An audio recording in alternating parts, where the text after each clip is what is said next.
it has been 1 month since the President of the United States falsely tweeted that former President Barack Obama wiretapped him.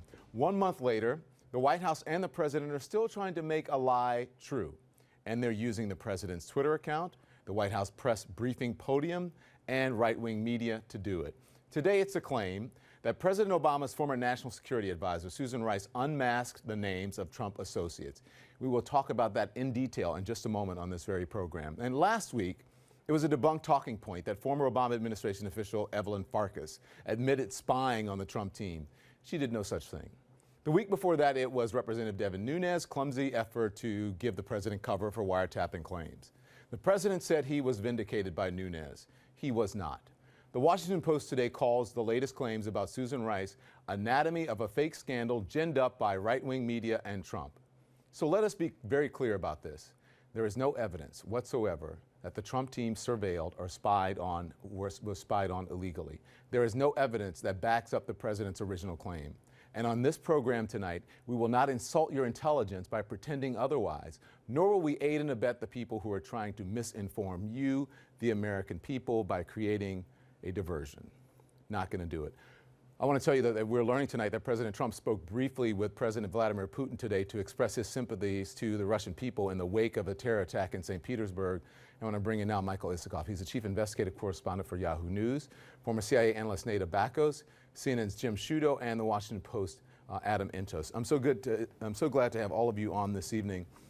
Jim, I want to start with you because you can bring us the details on this story. President Trump once again sees all of this as vindication for his false wiretap tweets when it doesn't at all vindicate that. Do they know, tell us what you're reporting tonight, because I understand that you have been speaking to a person who is close to Ambassador Rice. That's right. This is the first comment really we have from the Rice camp, in effect, on this allegation. And I'm told in simple terms that the allegation that Ambassador Rice improperly unmasked the identities of Americans is false. And that unmasking is something that happens when you're a senior national security official, whether Democrat or Republican. That's a statement from the Rice camp.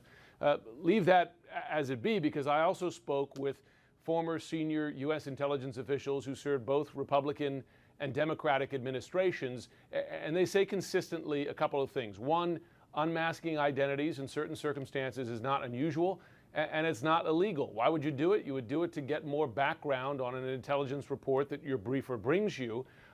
It's legal, and in fact, there are protocols put in place and updated after 9/11 to allow this under certain circumstances. And when you do, it's very well logged. One former senior U.S. intelligence official said it's better logged than Irish baptismal records. A little bit of a joke, but you can't do it in secret. A couple more points on it. One, a senior national security official, whether they are the National Security Advisor, Susan Rice, or anyone, can't do it on their own. They ask the intelligence community to unmask that identity, and it's up to the intelligence community, specifically the NSA, to do so. So they have to decide that it is justified to do that.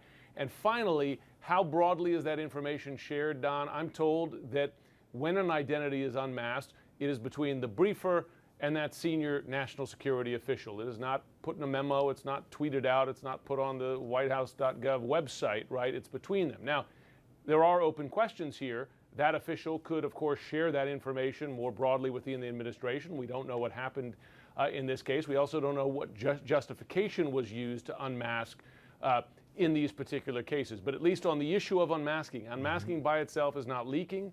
It's not illegal, and I'm told by multiple officials who've served both parties that it is not unusual either. And masking is not leaking. If you're hearing that talking point, you're being bamboozled there. So, Neda, here's what you tweeted on the Susan Rice story today. You said she was a national security advisor reading a report of foreign officials discussing U.S. persons coming into WH, the White House. This isn't odd or wrong. So explain why it isn't odd or wrong, despite the president calling it, quote, a crooked scheme. Right, not knowing exactly what's in the report. Let's say there's incidental collection. She's reading something, say, Russian diplomats are discussing incoming administration officials. She has a need to know then, are we going to be vulnerable? Are they going to try to manipulate our government? And this is Tradecraft 101. She has a need to know. So she's able to ask the intelligence community then, can you please unmask this so I can understand the context? And then again, it informs their foreign policy decisions as well. So speak as if the President Trump is watching right now. What is he missing about the intel community or willfully ignoring when he is shooting off these tweets? This doesn't take anything into context as to how this works. This is really, it is Tradecraft 101. When you have a need to know, and especially if you're a national security advisor, you have the right to be able to ask the intelligence community for more information and for more context. So Adam, to you now, there is no evidence that President Trump was directly wiretapped or surveilled. There's zero evidence of it. So the more President Trump tries to distract, the more attention this gets. Why keep doing it? Well, I think, I'm not actually sure why he keeps on doing this. I mean, obviously, the reporting about connections with Russia are distracting from his agenda, and by maybe trying to point to incidental collection cases in which members of his campaign or transition team were unmasked is a way of pointing everyone in a different direction. I really don't fully understand what his motivations are here, except for maybe an attempt to distract. I mean, I do think incidental collection, which is what we're talking about here, is a very legitimate topic for discussion and does warrant attention. There are specific rules that are applied if people are unmasked. If a lawmaker, for example, is unmasked, there has to be a notification to the congressional oversight committees that oversee the intelligence community. So it is a legitimate issue, but it is, as your other guests have said, something that happens probably several times a week. If not more often than that. In this particular case, so it is a diversion. It is trying to get people to look at something else rather than what the president originally said. Michael, it's good to have you in studio. But I want you to speak to this. I want to play. This is Eric Swalwell, who sits on the House Intelligence Committee. He reacted to this Bloomberg News report today. Watch this. Just because Susan Rice would have been able to, quote unquote, unmask this information does not mean that anyone else is able to see it. It's often the case that only one individual or someone on their staff sees it. So this isn't a, sent out a reply all to the whole intelligence community where names are being released. It's usually just one person. What do you think, Michael? Yeah, no, that's, look, exactly right. And as it goes to motivation, if you remember when this whole tweet storm started, March 4th on a Saturday, just before that, the big issue in Washington that was blowing up in the Trump White House's face was Jeff Sessions. And did he lie to the Senate Judiciary Committee? And, did he have to recuse himself or go further? Did he commit perjury? Did he have to come back before the Senate Judiciary Committee? As soon as President Trump started tweeting about the wiretapping at Trump Tower, that discussion pretty much dropped off the table. So in one sense, it was effective. It diverted public attention from what was the issue du jour at the time. But didn't he open up an entirely different can of worms now? Obviously, he opened up a completely different issue that in some ways is plaguing him even more. Look, I agree with what all the guests have said. There is nothing that has come out, nothing we've learned in any way justifies the wording of those tweets. But there are issues about incidental collection.